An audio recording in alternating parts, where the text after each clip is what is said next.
As funny as he is in South Park, there is no doubt that Kenny is one of the darkest characters in the entire series, with one of the craziest and most violent storylines in animation history. That might seem a little heavy for a show that's about 4 kids trying to survive the daily struggles of a quaint little mountain town, but with how much death Kenny has seen, there's quite really no other way to put it. Now, if you're like many fans out there and Kenny is your favorite character in South Park, get ready to be traumatized by these 19 messed up facts about the young McCormick that might actually ruin you forever. Alright, so starting at number 29, I got you there, didn't I? Okay, for real this time. So, while it's obvious that many of the celebrities and other major figures that appeared throughout South Park were based on real people, you might not realize that a few of the main casts are actually based on real people as well, and that includes Kenny. Kenny was designed to be like one of Trey Parker's childhood friends, and apparently, the South Park co-creator had a friend named Kenny who not only wore a large orange parka, which made it difficult for the other kids to understand him,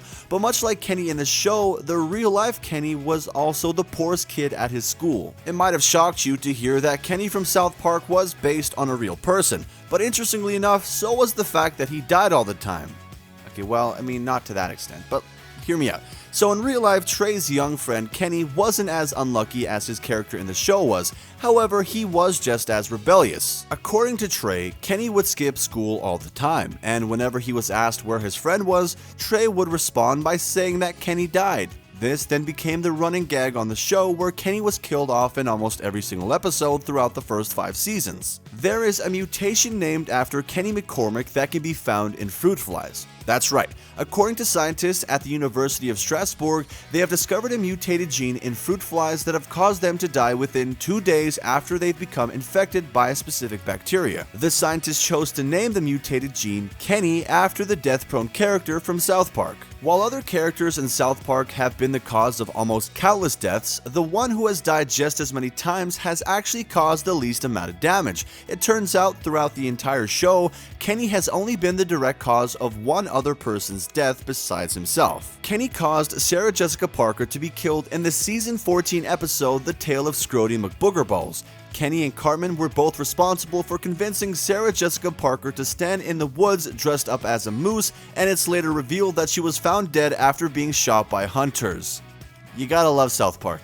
It's no secret that Kenny is the most, let's say, promiscuous character in the show, for a lack of better words, but a lot of people didn't realize that he actually wears the least amount of clothes in the series. There have been a few different occasions where Kenny opened his trademark parka, revealing that the only thing underneath it was a plain white t-shirt. This could be because he wanted to be able to get in and out of his snowsuit quickly, but it's more likely due to the fact that he was the poorest kid in school and his family couldn't afford anything else. A lot of fans would have trouble identifying Kenny by his unmuffled voice simply because he has rarely used it. In fact, the first time that Kenny was ever heard unmuffled was in the South Park movie, South Park Bigger, Longer, and Uncut. At the end of the movie, he was shown saying a single line, "Goodbye, you guys," and for that shot, he was voiced by none other than Mike Judge, the same man who created King of the Hill and Beavis and Butthead. The series premiered in August of 1997, and the movie wasn't released until June of 1999, meaning that for a good 2 years, nobody in the world had a clue what Kenny actually sounded like.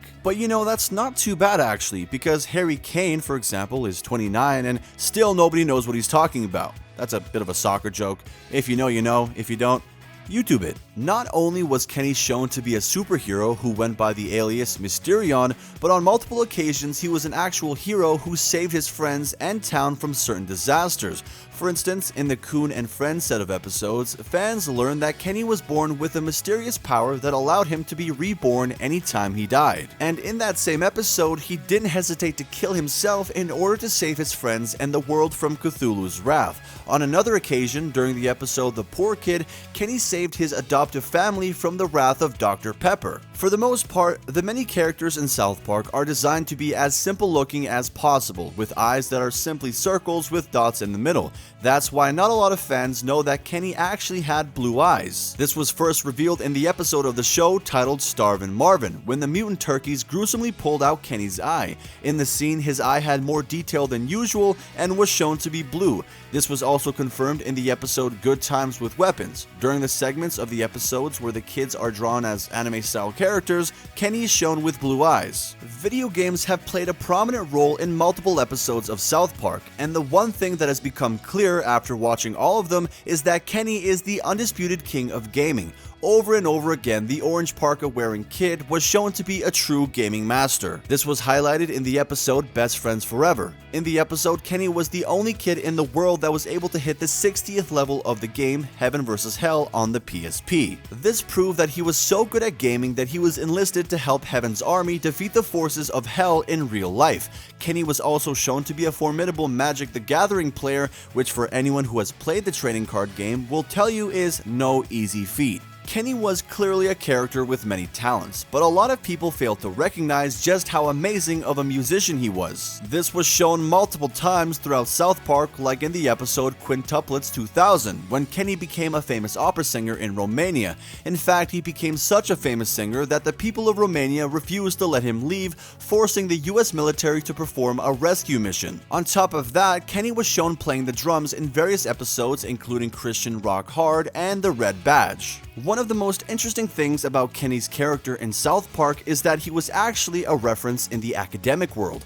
A known philosophy professor named Randall Oxler wrote an entire essay that was published based on the character. The essay was titled Killing Kenny, Our Daily Dose of Death, and it covered the idea that watching Kenny die over and over again could help many viewers come to terms with the deaths of those around them. That same essay appeared in the book analysis of the series titled South Park and Philosophy. Bigger, longer, and more penetrating. Kenny is undoubtedly the most misunderstood character in South Park, and that's speaking literally too, because most people can't understand his muffled voice. Believe it or not though, that voice has changed over the years. While Kenny's regular muffly sounding voice is done by the co-creator of the show, Matt Stone, who speaks into his hands while reading the lines, there have been stand-ins for him. For instance, the producer of the series, Eric Stow, has read lines for Kenny's unmuffled voice, and of course, Mike Judge, as we mentioned, portrayed Kenny's speaking voice at the end of the South Park movie. Though you might not realize it, Kenny is probably the smartest member of his group. Not only has he proven to be vastly talented throughout the series, but Kenny was also shown on multiple occasions to be bilingual, or in his case, multilingual. In the episode Quintuplets 2000, Kenny was shown speaking Romanian very fluently. On top of that, his wrestling alter ego, El Poco Loco, appeared to speak fluent Spanish in the episode WTF when the boys started their own wrestling federation. This shows that Kenny could speak multiple languages without even missing a beat. Now, that's pretty impressive. In South Park, the creators have shown us some of the main characters' extended family, from Kyle's cousin to Cartman's entire family around Christmas time. The only ones that haven't visited are Kenny's. That being said though, Kenny is actually related to Stan, in a sense. You see, in the episode Volcano from the very first season of the show, Stan's uncle Jimbo mentioned that Kenny had become his honorary nephew, meaning that in a way, Kenny did have extended family in the show.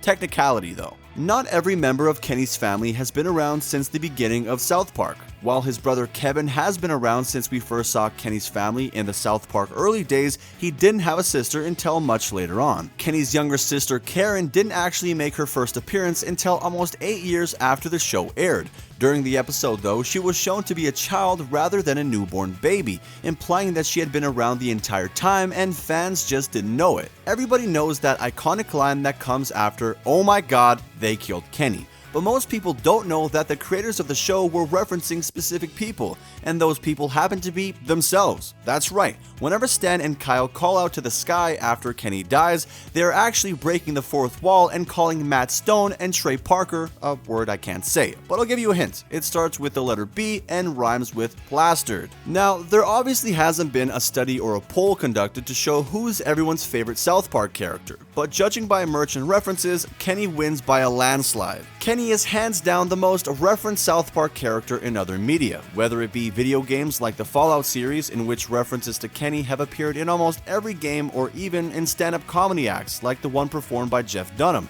no other character from South Park has had the influence that Kenny has had on the world. The running gag of Kenny being killed in outrageous ways became a key moment of almost every episode of South Park throughout the first 5 seasons until Kenny's character was seemingly killed off for good. It turns out that the creators had a reason for abandoning the trope and the character altogether for a while, and that's simply because they got bored with it. According to Matt Stone and Trey Parker, Kenny had become less of a character and more of a prop, and figured that it was time to add something new to the show.